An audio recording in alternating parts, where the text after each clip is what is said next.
tell me where the name Craters of the Moon comes from? That name came from the fact that it's such a stark, barren landscape that when people first saw the landscape here, they assumed that that must be what the moon looks like.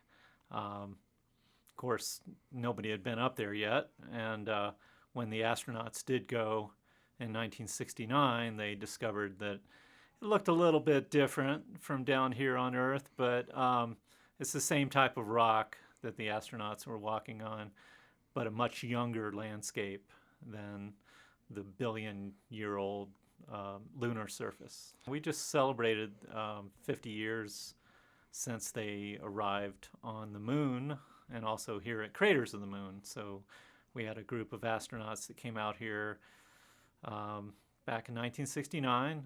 They were the third group of astronauts that landed on the lunar surface, and they came out here to learn a little bit about geology because these guys were rocket scientists and test pilots and such. They didn't know anything about rocks.